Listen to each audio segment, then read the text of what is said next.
All right, there's a new drug. You've got to listen to this story. There's a new drug. I'm really worried about it. We're beginning to hear a lot about it. It's turned up in over 25 states. It is called bath salts. You heard me right, bath salts. And it's not the balls or the things you pour into your bath. It is a drug. It's banned in some states, yet still legal in others. New Jersey just took action to outlaw them. Now, before we go any further, I need you to watch this tape about bath salts. These bath salts aren't what you pour into the tub. They're designer drugs, stimulants made for snorting or smoking. They produce a high similar to that of crack or meth, euphoria and sexual arousal. They can generate hallucinations, paranoia, and psychotic episodes. And consider this, bath salts are sold in a convenience store, gas station, and online. In other words, they are readily available. All right, here's what I want you to know about the bath salts, the chemical in here. It's related to MDMA, which is ecstasy, except basically it's like methamphetamine on crack. It's methamphetamine that quickly pushes people into the methamphetamine psychosis, yet in spite of all these unpleasant side effects, the power of the drug to repeat the behavior of doing it again is so profound that in spite of it being unpleasant, they're driven to do it again and get further into these horrible side effects. Here's a bath salt user. His name is Corey. He's a father and a husband, and his mom, Diane. They wrote to us seeking help for Corey. Chemical dependency counselor Shelley Sprague from Celebrity Rehab also joins me. Okay, Mom, I want to start with you. How do you see Corey behave on these chemicals that we call bath salts? He's just paranoid. Just paranoid, just constantly looking over his shoulder. Thinks people are against him all the time, or people are talking about him. He's told me that when he's at work, he thinks people are talking behind his back. Um, Mostly, you'll get more from my daughter-in-law when you speak with her. Con- he's just not Corey. He's just not Corey. He um, scares me because he gets violent. He yells. Uh, I have my grandbabies around there. He'll put a knife or down on the couch or wherever he may be resting at the time, and God forbid one of his children, you know, uh, get up in the middle of the night and stick their hand down the couch. Uh, I'm very concerned, because Corey. it starts. Yes. Yes, Corey, thank you, Mom, for that description. You're It's welcome. chilling enough.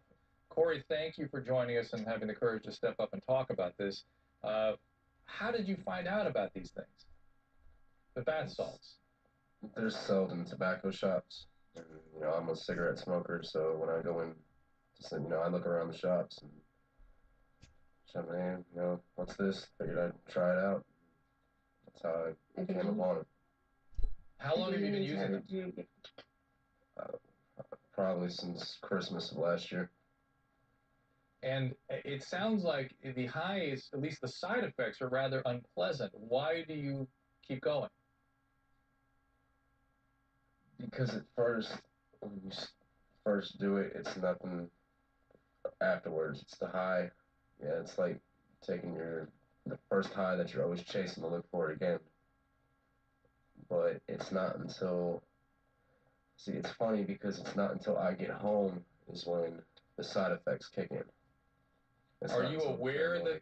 that are you aware that you're having paranoia from the salts when you're in that paranoid state, or does it just seem like everyone's out to get you and that's that?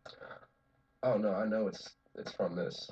I definitely know it's from this. But when I don't use it for a while, and I'm still hearing stuff, that kind of bothers me. That when I mention something about it, they're just saying, "Oh, well, you're on it again," or it's the side effects. And I've done my research on it, and yes, some could be permanent, some could not be.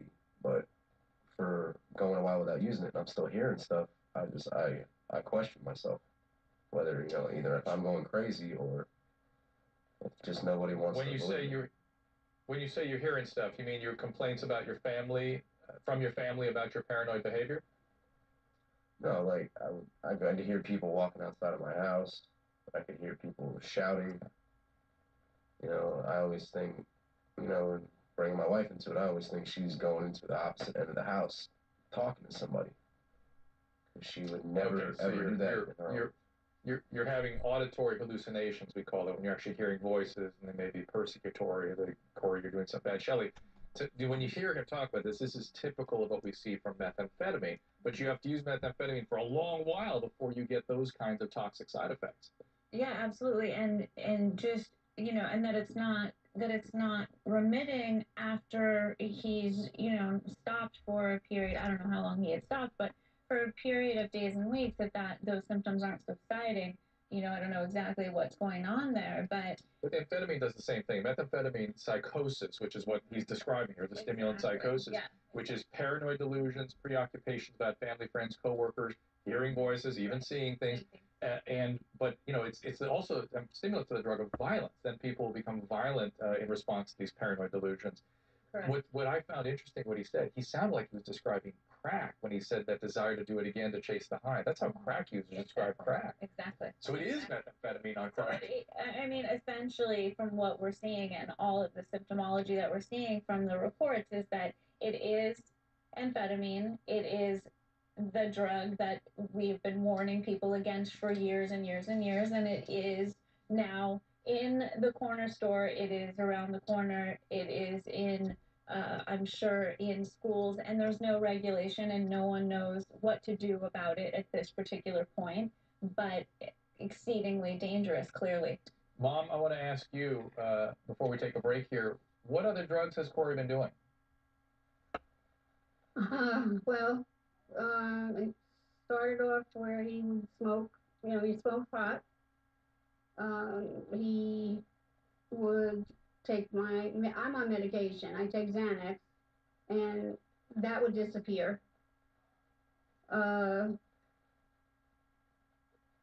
Percocet, Darvocet, whatever, was around that was available, I guess, to him at the time. These, you know, I know he's not the only one. I mean, there are other friends out there that get them. The kids do it. They just do it. But my fear is that now that this has gotten to the point where he's gotten these feelings of paranoia, hearing voices, uh, thinking there's somebody in the next room or here, there, or whatever, it worries me because it does say that it can do permanent damage. He has two young children. I totally understand. Me. I will tell you, generally, the stimulant psychoses do remit, but they can be with them for quite a little while after they use. And every time they use, the clock resets. Right. Corey is staying with us. Next on Dr. Drew, we're going to have Corey's wife who's going to join us, and Shelley will stay here with me as well. Yes.